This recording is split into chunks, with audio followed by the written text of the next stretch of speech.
So anyway, when I'm playing Horizon Forbidden West, the first thing I noticed, oh, we're doing a podcast. Sorry, everybody. No, that's a joke that Matt does because Matt's real funny, especially when he hasn't slept in a couple of days. I am Matt. So I don't know why I'm talking about myself in the third person. This is the Blizzard Watch podcast. We probably could do a little talking about Horizon Forbidden West. We are trying to branch out. We could. We could. We're all three of us are playing it. Yeah. I will actually say that one of the things that happened to me is because I've been playing it, I have been I decided to go and play Horizon Zero Dawn again. Yeah. Just to get I'm like, I'll play this because I don't want to like go too fast and ruin Forbidden West. Plus, we've been talking about stuff from Zero Dawn, so I should refamiliarize myself. And you'd think I could pick it right back up because Forbidden West is not that different. But all the stuff that Forbidden West does that Horizon Zero Dawn doesn't do, will confuse you so fast. Yeah. Yep. You will be like, what is happening? Why can't I? Oh, right, because that's not here. We don't have one of those. The polecaster by itself, I spent like 20 minutes trying to polecast things. So yeah, that happened. Let's just move right into it. Joe and Liz are here. What have you all been doing? We'll start with Liz. Anything interesting that you want to talk about? I have been playing a little Horizon Forbidden West. Not a whole lot of it though. I haven't gotten very far. Just because life is a thing that exists. Yeah, for some reason. I'm at the. I haven't gone into the actual West yet. I'm at the place where you get the embassy to start happening part. That's where I am. So I don't know how far you are. I'm literally at that exact same point. Really, just at the embassy point? Mm-hmm. I just finished that event and started moving just past it, but I haven't had a whole lot of time to play. So finding the hours in the day. So I'm ahead of both of you. But not by a whole, well, kind of by a whole lot, depending on how you look at it. I'm kind of at the end of what would be the next section of play, I suppose you'd call it. Yeah, I'm just at the, I've been spending, like, when I play, I don't leave a place until I've exhausted it. Yeah, that's my problem too. Like, I get distracted by side quests. Well, like, there was a side quest in Broken Light that takes you to find out that I don't know, does this be a spoiler? It's a minor spoiler. Minor spoilers for Horizon Forbidden West. There's a quest that takes you to go find out that the Eclipse are in the area. Mm-hmm. And you're like, what?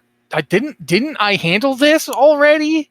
And it's actually pretty funny because Aloy does have that attitude the whole time. She's like, what? I thought this was over. I do like how Aloy gets frustrated with these things. But yeah, that's the big thing. I'd actually done a playthrough where I'd gone ahead into the Forbidden West, and then I was like, I can't.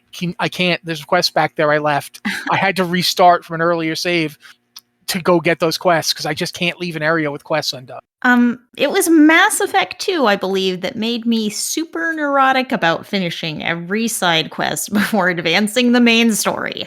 So now I'm real neurotic about side quests, even though Horizon is actually very flexible and lets you do side quests whenever you want. It's rare that they're locked out in any way. Okay. I was waiting for Joe to talk. Oh, I mean, I was waiting to see whatever anybody else was going to say, but like, I don't know. Overall, the one thing I did want to say about Forbidden West though so far is I gotta say I really like the whole tutorial area of it, honestly, because they did something with this that a lot of games don't do, is just kind of let you play in a mini sandbox to get your bearings before throwing you at the actual game. And for somebody like me, who I didn't get a chance to go back and play Horizon Zero Dawn, because I literally don't have my PS4 hooked up anymore, and I can't transfer my game over to PS5 because Sony, to like get my bearings again, and it felt good. Like going through it actually felt nice. And I wish more games did that, especially when they are sequels or have a long length of time between like entries in their sort of catalog. So kind of got you back up to speed and then started introducing new things to you throughout that, so you can kind of get comfortable before you get into the flow of the game. So on the other side, I played a little Elden Ring, and its tutorial is, here's how you die. Like, like that's it. And it's a completely different game than any other From Software game. So you kind of, which is sort of a From Software thing, just figure out what's going on. But comparing that while playing Horizon Forbidden West at the same time, like I just want to marry Horizon Forbidden West for taking care of me, because like it's just been nice to me comparatively. I will say this, and I don't want, like, if people know the answer to this, I don't want to hear it. This is just me ruminating based on what I've seen in Forbidden West. I have done no reading on this. I've not looked this up. So this is not a spoiler because I don't know. Okay? Mhm. But 10-1, Far Horizon didn't blow up, and they're behind the thing that happens. Yeah, okay. There. I said it. I do know some things about the future plot of the game based on this, but I didn't know that for sure, and I'm calling it. It's Far Horizon. All right. I'm picking up what you're putting down. I can see what would lead you that way. Yeah, that's where I'm going with this. But as much as I would love to keep talking about Forbidden West for the rest of the show, we do have other things to talk about. For instance, Maybe one or two things happened this week.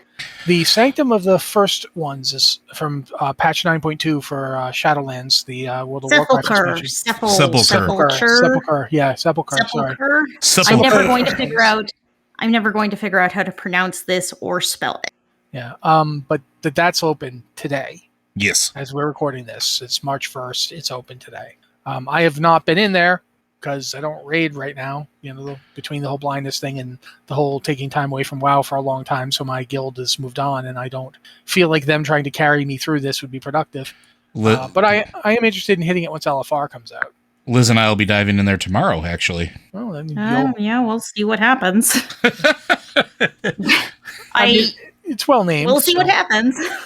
At any rate, you won't be able to clear the place out, even if you suddenly go on a boss-killing mega streak, because only the first 8 bosses are open up to Anduin, and the last 3 bosses are not available till next week. It's weird. It's an interesting, staggering choice that they haven't done that often before.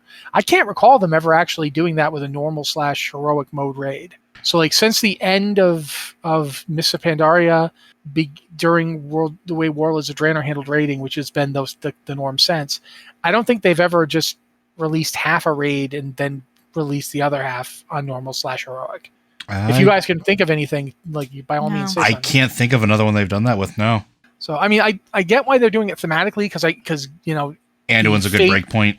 Yeah, the fate of Anduin and all that. But what do you guys think? Liz, what do you think? I mean, I personally think it's a narrative piece.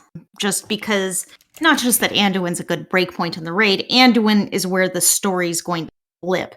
Like, up until this point, we're going in to rescue Anduin, but after we've rescued Anduin, kind of the narrative is sort of going to change. We're going after the jailer, hopefully with Anduin maybe helping us out. So it's a narrative beat, and you have to get the narrative across, you have to have a little pause there.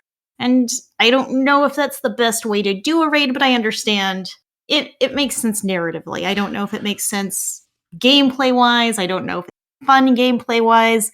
I'm not in a group that's going to clear to Anduin tomorrow, so it doesn't actually affect me, so I can't really say, is this bad for gameplay? Is this good for gameplay? But I think it makes sense to me. I also wonder if it's also aimed at slowing down the world first to mythic race. Yeah, I just don't think they won't get to see the fight before they see the fight. Yeah, I mean, they will get to see the fight because next week it'll be open on normal heroic, and they're just going to see it then. I have a theory. I think this might be a test, and I think this might be a test of pacing for raid content, and if this is something that would go over. Because we talked about this last year in particular. Liz and I were very vocal in our complaint about this, by the way. And anybody who watched us on the our guild streams, like, the last raid just felt like a slog. Sanctum of Domination felt long, and it wasn't like it had like a million bosses. It had a lot, and it was a big raid, but it just always felt so long, especially when you got to Sylvanas. And this is one of those things where, like, maybe instead of releasing something with 14 bosses all at once, they see how it goes, where if they could break it up a little bit smaller so that they can extend sort of the release for it and give players time to sort of not feel pressured to go through all like 18 bosses at a time. And it seems like this might be an experiment to see how the community sort of kind of takes to it. Because while story-wise it makes sense, mechanically it doesn't really make sense not to just release everything, even if you're just trying to slow things down for the race to world first, because even then, when it does release, everything's getting released when the mythic goes up. So you're not really slowing anything down. So, okay. I think this might just be to see how players react to chunks of raids being released in more like a prolonged sort of drop. Also, makes you wonder if they're basically taking a page from the way LFR works. Yeah. And maybe in other MMOs as well. Because this is not uncommon for other MMOs that are out there, especially the free-to-play model ones that exist where they release a raid or some content like that where you might get a wing and then in another 2 weeks another wing opens up and then another 2 weeks another wing opens up, but it's all part of the same raid tier content. So I'm wondering if there's something with that. But and as Padilla in chat points out, they didn't really even test the last 3 bosses, not on PTR at least. So I don't know. But that's my theory. We'll see if I'm right or wrong. I have no idea. It's them not testing the last 3 bosses on PTR is why I think it might be related to slowing down World First. Because if you don't put it on the PTR and you don't let people see it the week before Mythic opens, you're basically making it so sure they'll get to see it on the day of Mythic opens, but they're going to try to go in Mythic that day. That's how World First guilds go. No, they will. They don't. Yeah. By doing it this way, it makes me think that, but I mean, Liz is right in that it won't be that big a deal because they are going to see it. They're going to run it in a normal and heroic. They're probably going to just do heroic splits. Yeah. Like they'll do heroic splits the first thing, and then they'll get geared up, and then they'll go into Mythic. Because keep in mind, the reason that World First guilds are considered to be pushing it cutting edge is that they don't gear up first. Like not like we do. They don't run it over and over again until they're all in relatively suitable gear. They will get the best gear they possibly can with the least amount of time and go in. Plus they'll have their better gear from the previous tier. Their gear will be about as good as the gear for like heroic because they'll have mythic gear from the previous tier rating. It's a toss up on this one. All right. The next thing, this was one I actually forgot and I really feel bad that I forgot about it. But last week we got a Diablo Immortal sort of, here's all the stuff we're changing dump, where they literally just threw a ton of stuff at us. One of the things they talked about was the way they're going to change how Paragon works. They're going to have like a world Paragon level. And the way that level works is it'll start off at like at 1, the first week on every server. It'll be like at 1. And if you make it to level 70, I think it's 70 or is it 60? Do you guys remember? I think it's going to be 60 on launch. But I think so, yeah. Yeah. Yeah. You get to level 60 in Diablo Immortal, and then they start earning Paragon. If you're below the World Paragon level, you will gain Paragon XP at 200%. If you are at the World Paragon level, you will gain it at 100%. If you're like 5 above it, you will gain it at 25%. And this is to basically slow it down so people do not just spend all their time grinding Paragon experience and making it impossible for 2 people to play together if they haven't had the same amount of time. It's essentially just to slow down the thing. This goes all the way back because Diablo Immortal's an MMO. Like they're admitting it. They're just right out saying it now. Diablo Immortal's an MMO. We all remember that Penny Arcade strip from like forever ago about World of Warcraft. It's like, I thought you were going to play the same time I did. How come you're riding a giant cat and there are stars falling around you? Well, it would be difficult to express my level with mere numbers because I'm partially fused with infinity. It's like that. You can always end up with like the one person who's playing with another person, but who then goes and plays more at like night or on weekends or what have you and ends up way out leveling. And they're trying to avoid that by putting this mechanic in. I don't know how it's going to play out. And I'm really curious what you guys think about this idea. Liz, I know you talked to me about it, but the great thing about a podcast is you can now talk to all these people about it. So, I mean, I think it's very interesting because this is very much a system from Diablo 3, the Paragon system, which kind of lets you level infinitely. There's no limit to Paragon levels. There is a limit to how many things you can actually buy with your points, but there's no limit to the levels. It's an infinite leveling system. And if you have an MMO with an infinite leveling system, you're going to get this huge, huge power imbalance. Like in WoW, we have a fixed level cap, and you can earn power by getting gear, but there's a limit to how much power you can get with gear. And, they're going to release a new raid. They're going to release a new this, a new that, where you can earn more power or catch up on power. But Diablo Immortal is an MMO, and it has an infinite leveling system with this Paragon system. So it does feel like they had to do something to kind of keep players in a similar area, power-wise. So it makes it easier to find groups because there's a lot of group content going on. There's raid content. And so, yeah, I think this is really interesting, but I think we really have to see it live to see how it's going to work and whether it's going to go exactly as they think and kind of keep players kind of grouped up in sort of Paragon power. Oh, I'll be up front. It's not going to go how they think. I do not think, because, and this is not a dig on them, it never goes the way we think. Yeah, that's fair. I'm always reminded of not transmog, although I always want to say transmog. Remember Reforging? Yeah. Yep. Reforging, the system that was going to allow people who got drops that weren't quite ideal for them to make them slightly better because they could adjust away some of that defense on those tank pants, and now they could be your DPS pants. This is not how Reforging was used at all by anyone, ever. I mean, maybe once or twice, but 9 times out of 10, what Reforging was used to do was, well, I like crit above all else, but the gear I'm getting has mastery on it for some reason. So I will go to the Reforger and I will forge as much of that mastery as I can off to crit. And luckily, there's a website I can go to where it will tell me. Or add-ons. And add-ons. Button. So, yeah, exactly. I remember that add-on. The one that you could basically just go to the Reforger and put in all your gear and tell it, I want crit, and it would it would play, what do we call it, Tetris or Jenga? I think it was stat Tetris. Stat Tetris, yep.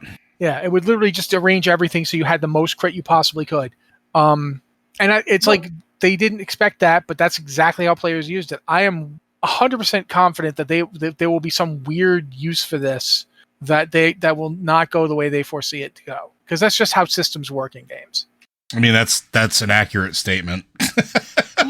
The thing about Reforging back then is that you had caps on certain things, and you had numbers you would try to hit that number but not go over that number. Mm-hmm. So it became this like complicated math problem. Okay, I got a gear upgrade, but it's going to push me over this cap, and it's going to give me too much of this, and I want more of that. And it's like, so it's like if you're wanting to equip something, and it's like you have to hit this cap, but you don't want to go over this cap, it turns into a hugely complicated math problem. Yeah, it was really like haste that was the real offender there. Yeah, I think so. Because other classes really, certain classes had like soft haste caps, where others had hard haste caps. I don't, as a warrior, haste didn't do anything for us back then, so it wasn't as big a problem for us. We just wanted crit. We just would like slap crit on everything.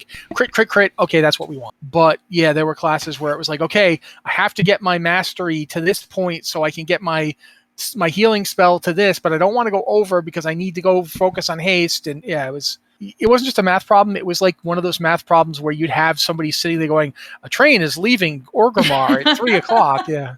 Yeah, it was like that, but with your stats. So yeah. Yeah, so I think having those caps and those like hard numbers you were specifically trying to hit but not go over played into the reforging system. Like reforging made it easier to hit the caps if you were not getting there, you could reforge and hit those caps and get more damage, more healing, more whatever. But if you were over, you could reforge and get more of other stuff, and it was really great. But I'm not sure reforging would work quite the same way now as it did then. Like today it would just be a push button. Okay, I want crit. Okay, I want haste, But back then it was a math equation. It was really complicated and frankly over my head. Plus we have a lot more of the diminishing returns thing is baked into stats in a way now. Yeah. That it wasn't then. If you start going crazy with a stat, you'll get less and less effect out of it. The more if you jacked your crit rating up as high as you could possibly put it, you'd be hurting yourself the way the game is now. So unless you're me and find out that one of the stats that they told you was capped is broken. Well, there's that. For reference, the shaman were supposed to have a hard cap when you were restoration on mastery, and you weren't supposed to be able to get above 100% mastery, yet somehow last tier I still had like 170% mastery or something stupid like that because the stat was still broken. The cap was not actually in effect. Well, speaking of things being broken, we should probably talk about the Diablo 2 Resurrected 2.4 PTR is coming back tomorrow, I believe, as we're recording this. Yes, indeed. The second. They're testing ladder play. Yeah. Which is, if you don't know what ladder play is basically like seasons before seasons existed. It's Diablo 2's version of them. It's really not more complicated than that. It's, you start at level 1, you go until level 99, you play the ladder. It's just like playing the game over again. It is very similar to a season. It's not very different. It doesn't have, it never had themes and things like that. It was really just kind of a race to get to the top of the ladder, to be the first one of this class or this, to get to max level and all of those things. Yeah, to get to max level, to start playing on higher difficulties. Yeah. There's a few like unique rune words and stuff that will exist during the ladder, and then those will move into normal play afterwards. Which is real interesting. Yeah, but that's happening tomorrow. I don't really have a lot else to say about that. Either of you? I mean, I will say it seemed like they intended this to go out with launch because ladder play was always such a big part of Diablo 2. But it didn't. And now we're months and months and months after launch still working on ladder play. We're at patch 2.4 and we still don't have ladder play. So on one hand, I think it's really good that they're finally getting this in. They're doing a lot of testing. They made sure the game was good and stable and solid before going in and putting out ladder play. And it just feels overdue. It feels like, let's get this done. Let's get this out here.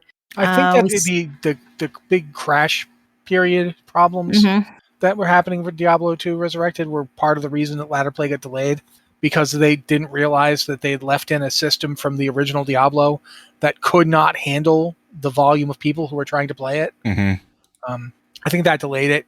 And I also think that when that happened, they were like, oh, this means we really have to test this stuff. Like a lot. Because who knows when we'll find out there's some weird system still in there that will just freak out the second 10,000 people try and log in at once. So, but I agree with you that it's something that should have happened. Joe? Don't really have anything else to add to that one. All right, then we will move on to the last thing that we have here. This is another one that Liz pointed out. The WoW Classic Season of Mastery Phase 4 is... I think your thing says the 3rd. I thought it said the 4th when I looked it up before. Do you know which one it is? Let me double check. No, it's the 3rd. Okay, the 3rd. So that's 2 days from now. I believe it's Zul'Gurub, but I don't think... Is it anything else, or is it just Zul'Gurub? Zul'Gurub, and is this Dragons of Nightmare? Yes. Zul'Gurub and Dragons of Nightmare. So the 4 Dragons of Nightmare, I pity you already, WoW Classic people. Especially if they put any changes in on those guys, because they're already hard. Like, there's that whole mushroom thing for one of the 4, I think that's Lethon. Whoo, boy. It was bad, and it was very easily griefable. Oh my god. We had one Lethon kill where the Horde guild that was our rival showed up and just died on purpose to spread mushrooms everywhere and make it impossible. Yeah. Oh man. I ended up having to kite that guy around that stupid forest song area like you would not believe. It was Feralos. I remember we were fighting with Feralos, and I had to just kite him around, trying desperately to avoid all his mushrooms, and then finally the guildmaster was like, give it up. You're the only one left alive. And I was like, oh, okay. I guess I'll stand here and die then. So yeah, I feel bad for you guys for that. But Zul'Gurub was actually a fun raid. I haven't heard anything about changes like they did to Blackwing Lair. Have you guys? No, I haven't, which is interesting because it was such a big deal how many changes they were making to Blackwing Lair. Yeah. And people still just blasted through Blackwing Lair, but I haven't heard anything about it took a whole 47 minutes. That's a good solid 10 minutes longer than I was expecting. I don't think I could walk through Blackwing Lair in retail WoW in that period of time. Especially if you were trying to walk through it with the suppression room still going. Yeah. Good luck on that. I mean, that's 20 minutes right there, at least. I don't know if do you guys remember Zul'Gurub? Like, did you actually run it at the time? Oh, yeah. Did you, like, I was in a guild where one of the guild members accidentally discovered, because we were running it like the day it opened, They Mhm. accidentally discovered that if you summoned your pet after it had been poisoned, that Oh, it would still have the disease and it would spread it. He didn't do it on purpose. Like, he seriously just pulled his pet out in the auction house, and boom, the auctioneer had it. And once the auctioneer has it, you're in trouble because the auctioneer has a ridiculous amount of health. Like, maybe we should give some context to this for people who did not play during that time. Sure, go for it. Yeah, back in the day when Zul'Gurub came out, they're the final boss. The Bloodlord did this plague thing where you would corrupted blood that was just a dot, and it would keep going until you died, ticking for huge amounts of damage. And one thing you could do is, if you were a hunter with your pet out, the pet could get corrupted blood, but if you dismissed the pet during the fight and then left the raid, called your pet back later, it would still have corrupted blood, and corrupted blood spread to anyone nearby. So if you go and you summon that pet in the auction house and it has corrupted blood, and you know how people crowd up in the auction house, you're going to get suddenly dozens of people with it, and they're going to run out of the auction house. They're going to spread it to more people. It's going to spread to NPCs who have tons of health and stay alive long enough to spread it more. Yeah, that was a wild time. I think auctioneers just straight up didn't die from it. No, that may be right. No, they did. They had to patch it so that they didn't at one point. That was actually what caused them to make them not killable. I just remember the auctioneers would get it, and people would come in to sell things and just blurt, and then everybody would be dead, and it was amazing. But I was gonna say also, just say, like, as other Liz the second has pointed out in chat, that was also it's funny to bring up again because that's what was actually used as a modeling for CDC disease vector traveling, like a model for it, like that event, people doing that. It was fantastic. Yeah, and if you're ever wondering if that's had any practical input, it absolutely affected how they modeled COVID spread. Yep. That's not even a joke. That's something that I saw multiple times on NPR. That's the corrupted blood plague was instrumental in them coming up with the model for COVID spread that they used. That they actually did work. Because they're like, people in the game will do things that will spread the plague just for their own amusement, or because they believe they're entitled to do so. And but people in life wouldn't do that. Nope. Turns out they will. Yeah, it is something that as humans will do. So yeah, but yeah, Zul'Gurub is actually interesting for a lot of reasons. It's interesting because, I mean, if you're playing WoW Classic already, you've probably already noticed this. But Zul'Gurub has the original tiger and original raptor pet mounts. Yeah, the Swift Rizashi raptor and the Swift Zillion tiger. No, I've got the Swift Zillion tiger. In fact, I got it the last week it was available. I have the raptor. Yeah, I don't have the raptor. I have the tiger. Yeah. But yeah, so that's cool. That's going on this week. But I think at this point we're gonna. I'll say. Go ahead. One thing I want to say is this feels really fast. I mean, it doesn't. Not necessarily in terms of how fast they're clearing content, since some people are doing it in under an hour. But it's been less than a month since Phase 3 rolled out, and now we're getting Phase 4. So this is This is a speedy content run. Well, considering that they wanted this to last a year. Yeah. I mean, what's left? The AQ, the various AQ Entourage, and then Nextramas. Yeah. And that's it. I mean, they've already got all the world bosses with Dragons of Nightmare. There's no new world bosses after that. So are they just going to go straight up to Nax in like Phase 5 can't be within another month. You can't do that again, can you? Can they hit that in April? Find out. Yeah, I don't know. I will note, Matt, that March was actually when you predicted this would come out. Well, that Matt was a guy who still had hope. I don't know. I mean, we're all in the same. The same place here. I probably predicted March because I thought it was a short patch. Like it's Zul'Gurub and the Dragons of Nightmare. You're going to want that out sooner rather than later because people need to run the Dragons of Nightmare for the nature resist gear to go into AQ. Yeah. Especially if you want to get past Huhuron. I tanked Huhuron in cloth boots and in a green shield, not green color, green quality shield with nature resist on it, because that was the most important stat for that fight. Yep, I remember that. I remember all that resistance farming. Yeah. So yeah, I think that's a good reason to get the dragons out sooner rather than later. Is Zul'Gurub going live the same time that the phase does, or are they going to stagger it a little? Oh, that's a good point. I'm not sure. Because they did that with BWL. Well, we'll find out. I don't think it actually says. Yeah, I don't know. I can't tell by looking at this announcement. That's why I asked. Yeah, I'm looking through it. Just the phase starts. Yeah. So I think it might be when the phase releases. For now, that's all we don't know, so we have to assume because that's all we have is what they've released. We'll find out in 2 days. There you go. But yeah, I think at this point we're going to move on to do some questions. We actually got a fair amount of questions from email this week, so I want to say thank you to the people who emailed. We also, of course, used our Discord server for questions as well. If you've got a question for the show, please email it to podcast at Blizzard Podcast at questions.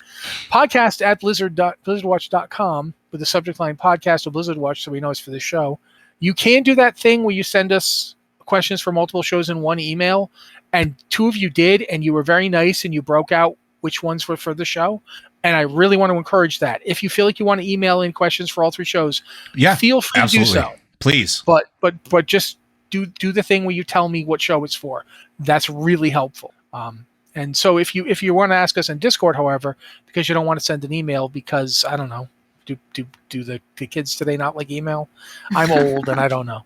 But if you want to use Discord, go ahead. We've got the Patron Q and Podcast Questions channel for patrons, and we look there first because you guys pay the bills, and we like being able to continue doing all these podcasts. So that's the perk you get for giving us money. Thank you. We appreciate it.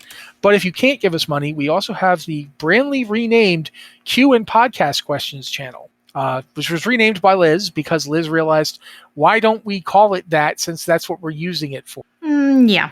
That was the whole thought process. Joe and I have been doing this for like a year and a half or so now. And it didn't occur to either one of us that we should change the name of that channel. No, I asked once, and then I just forgot to follow up on it. But I did ask previously. Liz did, in fact, was the one who did change the name. So you can use that channel as well. We do look in there as well. I usually do something fun here. So this time what I'm going to do is I've got a D20 here.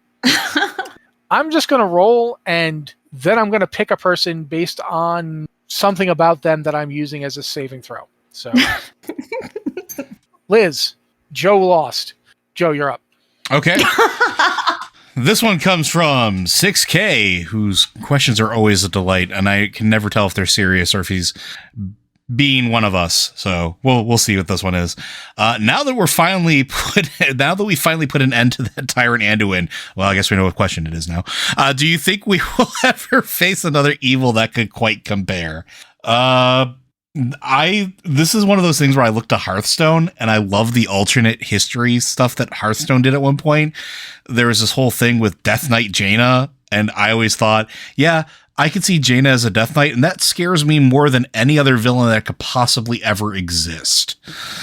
Because Jaina is already uber powerful. Now combine that with the power of like undeath and that of a Death Knight. Yeah, that's scary. What do you guys think? Is there something that you think would be probably scarier than Anduin? Because let's be honest, Anduin didn't really do a whole lot while he was being the jailer's Roomba. I mean, he went around, following the jailer's orders, which was not... I think he stabbed a person and that was it. He never seemed like a huge threat. Yeah, he stabbed a person, but it was like one person, okay? Was an important person, maybe, but she got better.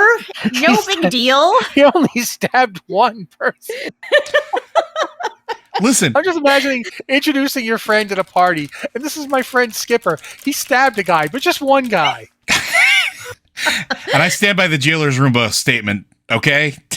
All he did was collect things for the jailer. I mean, my Roomba mostly just collected cats that didn't like it. That's why we had to get rid of it.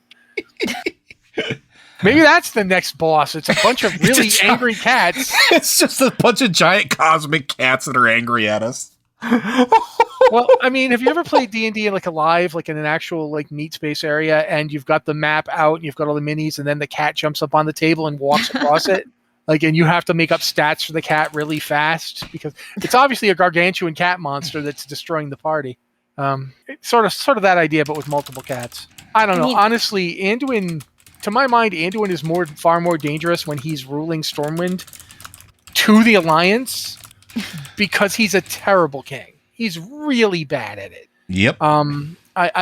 There was a moment in Battle for Azeroth where Starfang is trying to talk about, the blood, like the blood debt and the way that the orcs have, been in the past and how they keep repeating the same mistakes.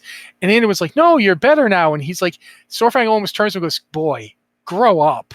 And I really felt bad that Sorfang had to die then, because I really could have used an entire series of Sorfang smacking some sense into Anduin with no, we are in fact guilty of horrible crimes. You need to wake up.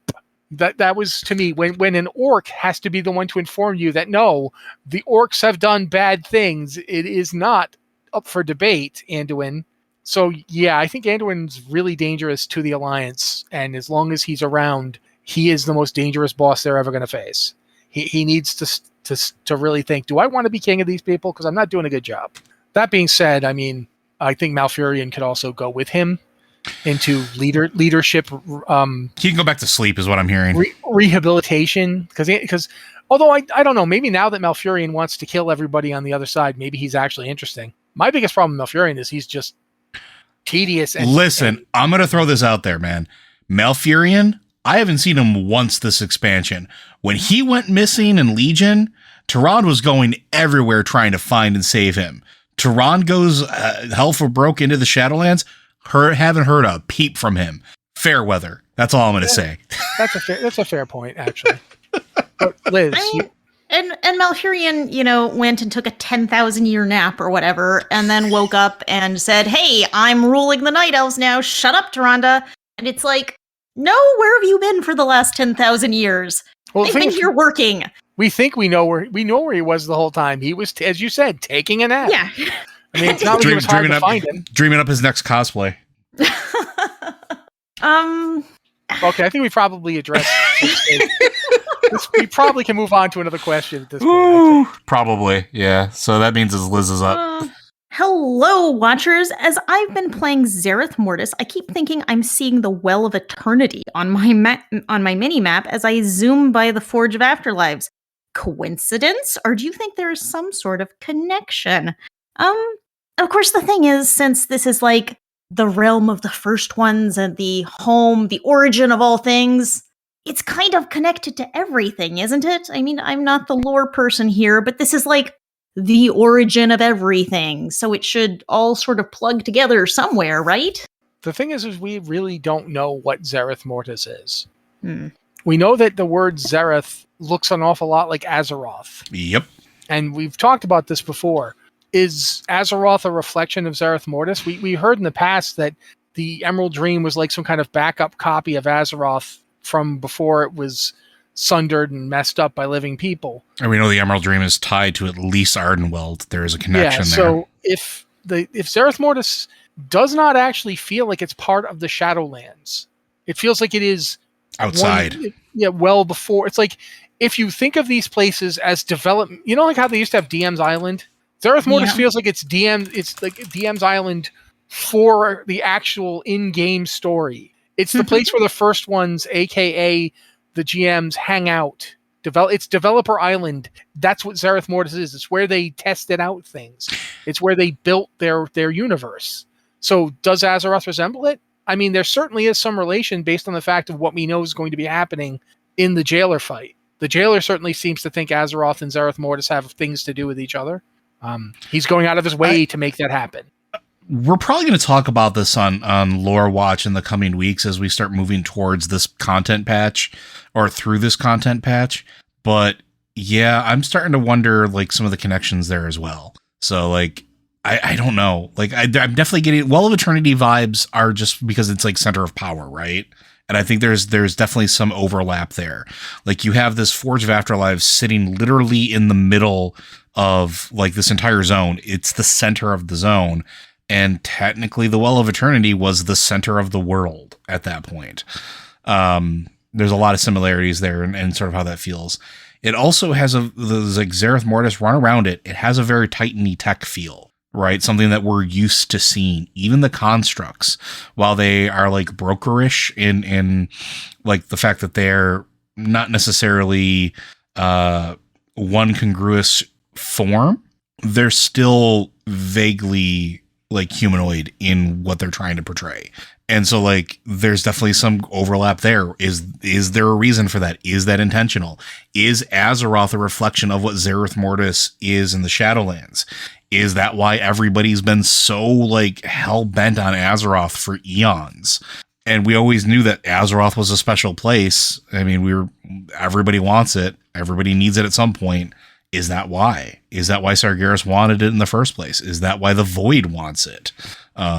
Is that why they're so hell-bent on making it a Void Titan? I don't know, but I think we're going to start getting some answers as we move through this content patch.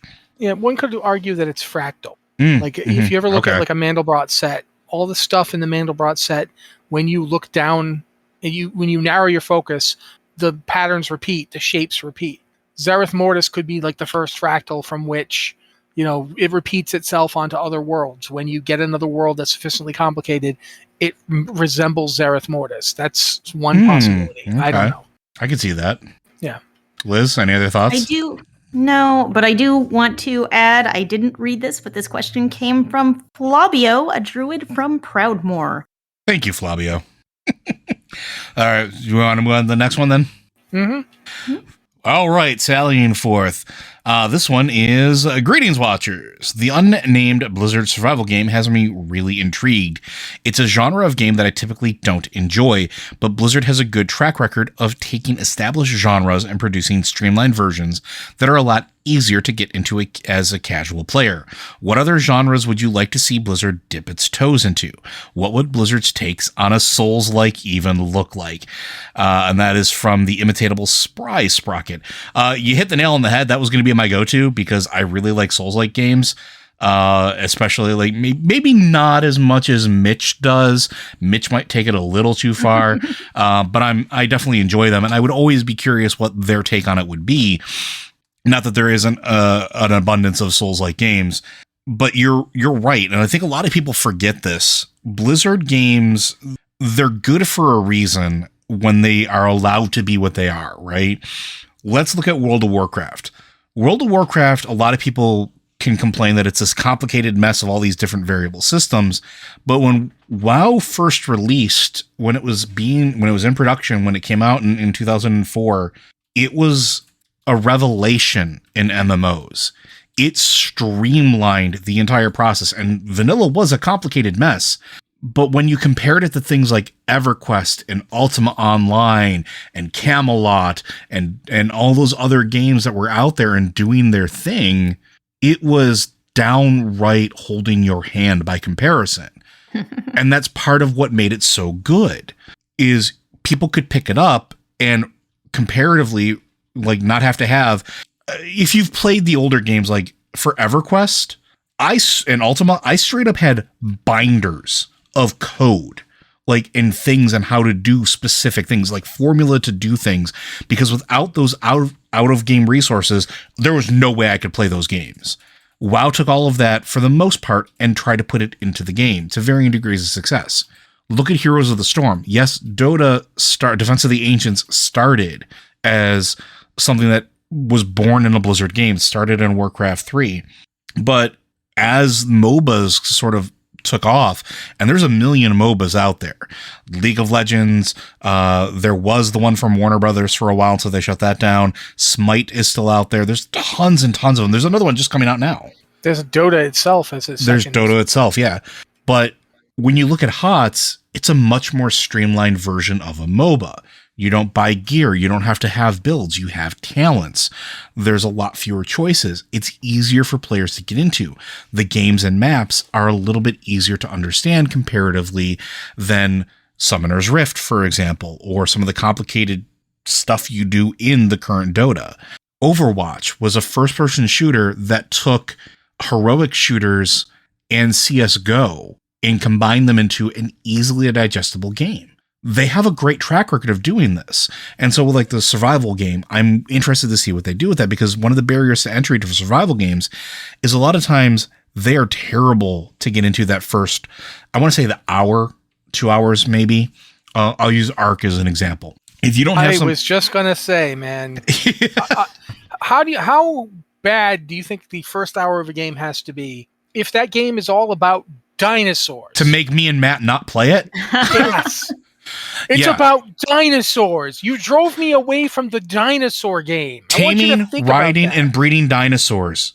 Yes. This should be a game we love. But yeah, the first 2 hours, if you don't have somebody holding your hand, it's impossible. You literally have to watch videos or have somebody on a server that can take you through it, or you have no idea what to do. And somebody's going to go out there, and I know I'm going to get the comment of, that's what survival games are. It doesn't have to be, right? We talked about this on the pre-show with Elden Ring as well. Like in like the Souls-like games.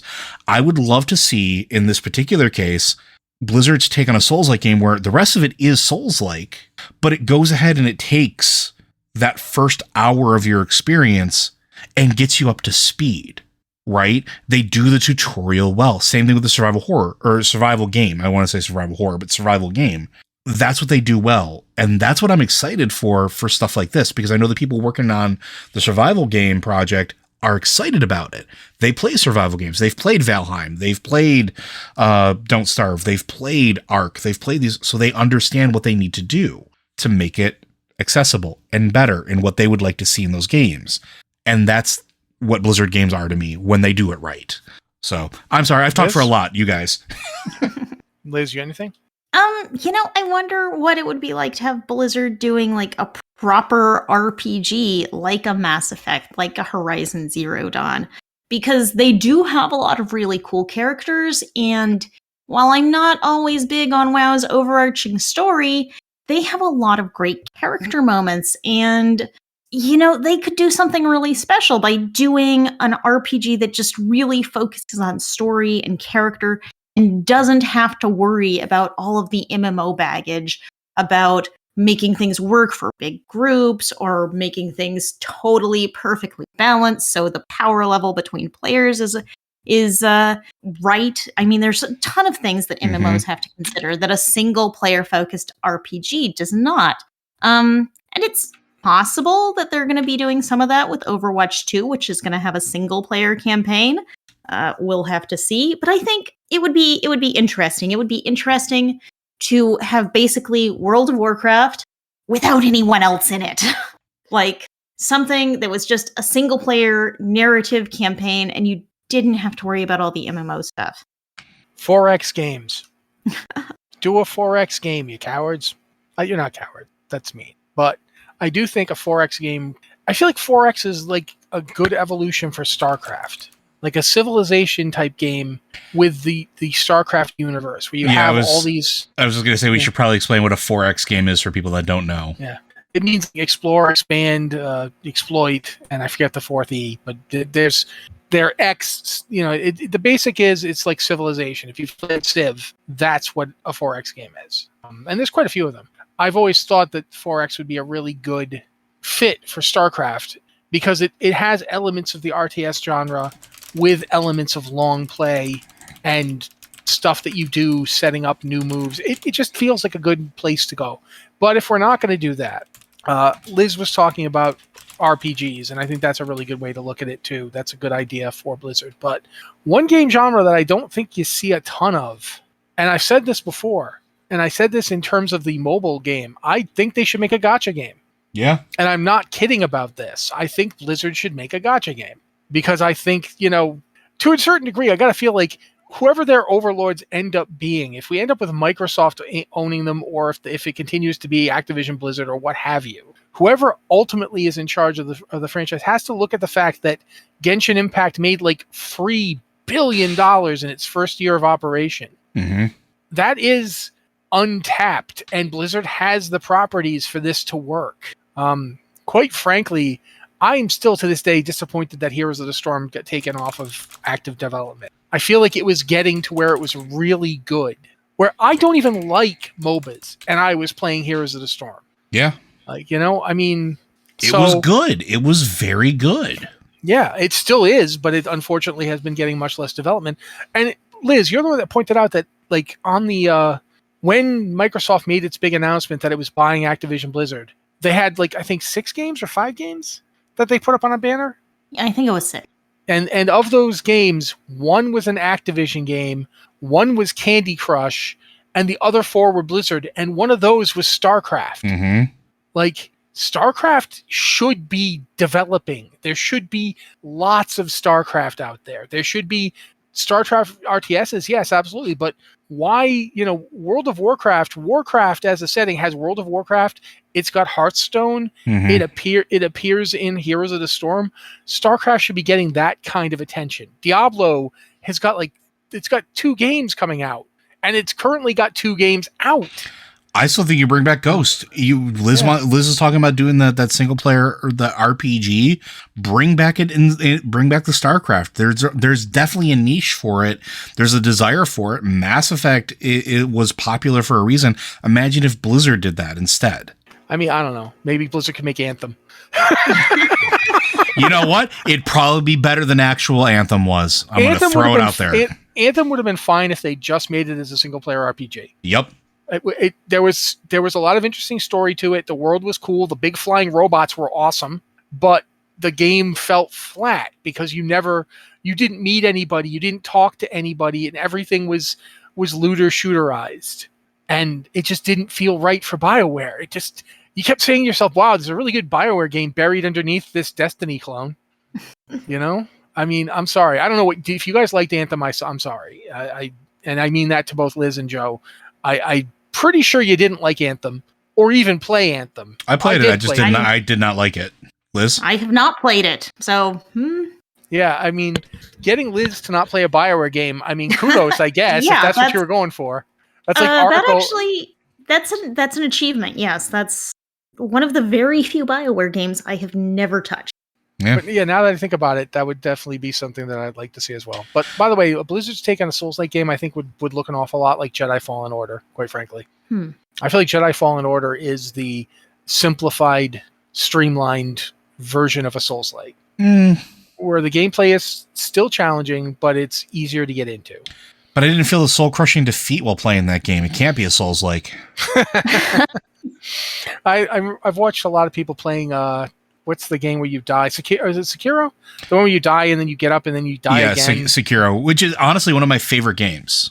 But one person pointed out that with Sekiro, the combat isn't so much about pulling off really awesome moves. It's about just waiting until the giant monkey is finished throwing its poop at you. And you know what fight I'm talking about. And then stabbing him once. And that's Sekiro's gameplay in a nutshell. Whereas in Fallen Order, you actually get to pull sick moves. You get to do cool things with a lightsaber. So maybe that's the disconnect. But we should probably move on to the next email because we're running out of time. Yep, I think we have time for one more, which is Liz is going to be up for this one. Yep. Unless Matt wants to. Nah, Liz, you're up. I'm going to skip ahead to this question from Roxy, not because of any personal involvement with this question, just because I think it's a really great and relevant question. So Roxy asks, for the podcast, greeting watchers, it is I, Roxy Goblin Shaman Highjal US, with a lore question for a friend. Let's just say she's a Blood Elf Paladin. Where did the story leave off in 9.1 as we sit ready to enter the sepulture of the first ones? Thanks.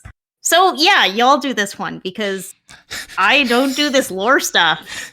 Get your gun, Shadowlands Haunted. That's basically where the story left off. Yeah. 9.1 ends with the jailer triumphant. He's gone off to raid Zereth Mortis to find the sepulcher of the first ones, and us all standing around with his slightly damaged former elf friend, just kind of laying there on the floor, and we're like, weren't we trying to kill her? I seem to recall us trying to kill her, and then he does it. This is weird. It's the opposite of what usually happens where Thrall comes in. Usually Thrall comes in and steals a kill from us, but yeah, but this time the bad guy did, and I'm not sure where to go with this. But literally, that was the end of 9.1. The end of 9.1 was Sylvanas gets shot because she decided, oh, wait, no, I don't want to help you after I've helped you for the entirety of this game up to this point. And yeah, the story in 9.2 is there's a bit of setup. There's the whole thing of, oh, we've got to go to Zereth Mortis because that's where the jailer was going. And when we get there, oh, wow, cute robot with an incomprehensible language we have to learn. But he's real cute, and we can put hats on him. Listen, Paco is my son, and I will defend him with my last breath. I'm calling him cute, aren't I? I don't call Yes. things cute very often. I mean, and his honestly name is Paco now, damn it. But he's, the whole point of it is like, you find a cute robot who wears hats and who doesn't speak your language, and you have to make a series of insight checks while studying up on his weird alien bleep language. It's mostly about hats, though, let's be honest. It honestly reminds me of Close Encounters of the Third Kind, where they make the giant light thing. That's seriously kind of what it's like. I feel like I sound dismissive, but honestly, no, yeah. The end of 9.1 was literally just mic drop, except instead of mic dropping, he dropped Sylvanas. Sylvanas was his mic drop. He mic dropped Sylvanas, and then he saunters off to destroy the universe. And we're all standing there like, maybe we should the 40 of us should attack him. You think? No, we're just gonna let him leave. No, okay, he's gonna walk away. All right. Okay, now. Okay. I guess we'll go after him then. Yeah, I suppose. You know what? I'm gonna throw this out there. This is the first time we're taking beats and trying to plan though in the story. Like, have you noticed that? Like every other story beat for every other expansion, we just go careening off into the darkness. Like, it's okay. I've got a box of Spam and a stick. Let's go. Like there's like no planning. There's no backup. We just go. Here, it's like for once we're actually, and this might be weird, but it feels like the story of the characters is we're learning that we are terrible at our jobs and need to take a moment between what we're doing to figure out what we're doing before we go and do it. And I mentioned this before. The worst thing to ever happen to Azeroth are us. We make everything worse because we don't clean anything up and we just go from crisis to crisis, creating more crises. We're going back to the Anduin thing. Like, even then, like, it feels like we're actually taking the time to figure out what the hell we're doing before we go and try to do the thing. So, like, when we got Bane back originally, we took moments to figure out, how do we get the souls back? How do we undermine the power of the jailer? We didn't just go, like, knocking on the door of Torghast with an entire army saying, give us back our weird son. Like, we didn't do anything like that. We actually like tried to go about it and be smart about it. Did it work? Not necessarily, but we at least tried. And 9.1, we went after, when we went through after, when we went after Denathrius, it wasn't just careening after him. We actually took the time to build up allies, figure out what was going on, and then go after him. When we went after Sylvanas in the Sanctum of Domination, we took the time to unite the Covenants, get everybody back on the same page, and then go in there, not going half prepared. And we're doing the same thing here. Like, we're actually learning, ? So, Joe, I want to point out that we have successfully not succeeded once in any of the raids you've mentioned. So we should go back to our approach of careening blindly like drunkards through encounters that we don't understand. I didn't say it was working. I just said we learned. Works better for us when we don't learn. Our steadfast refusal to learn or change has been the only thing that has been saving the universe this whole time. And the second we abandoned it for calm, rational, measured responses was the start of our army of failure. 9.2 is where we turn it around, Matt. I'm telling you right now. 9.2 is where we stop gambling on this ridiculous foresight and common sense, and we go back to just stabbing everything until it works out. Listen, God. I'm here for the hats. I am just here for the hats. Did we in any way answer this question? I mean, Padilla's in chat, Maybe. So did you enjoy our answer? Because I don't think we've got anything else. Seriously, I'm going to be upfront. Seriously, the end of 9.1 is the jailer swans off after getting everything he wanted. That's how it ended. Yeah, no, it really is. That's the end of that. Yeah. So did that, I honestly think our getting ready to enter the Sepulchre, the first ones, isn't based on the end of 9.1. It's based on all the 9.2 we've played up to this point. Yeah. Because the end of 9.1, he leaves and we just kind of we're kind of beaten. We lose. So that's my serious answer. I'm going back to my reckless. I think, though, seriously, reckless insanity should be our go for. Yeah, we've done a lot of that. I have a follow-up question. Okay. Do we know why Sylvanas spent all this time following the jailer only to be like, oh, wow, I was mistaken. I've got to shoot this guy instead? Yes, but no. So the answer actually does come in 9.2 in the cinematics that happened during the raid. So there's major spoilers with that, so we can't answer that, but... Okay. Maybe somewhere else. Yeah, but there are answers to that and what was going on with that in what happens next. So we find out why she did what she did. It doesn't make it right. And I'm giving you the spoiler-free version, but we now understand better why the choices were made. So. Yeah, that's always been like the whole expansion feels like we're chasing something and we don't really know what we're chasing, and we have a bad guy who's a bad guy because he's a bad guy, and he's going to destroy reality. I don't know, because he's a bad guy, and that's like the whole story in my brain. Yeah, the TLDR is Sylvanas makes terrible decisions. Yeah, that's fair. That's really the approach I have for this. Sylvanas is easily led. For somebody who goes on and on about how emotionless and dead she is inside, Sylvanas makes decisions based on nothing but incoherent rage. Yeah. She does not stop to think through these things. She's an amazing tactician.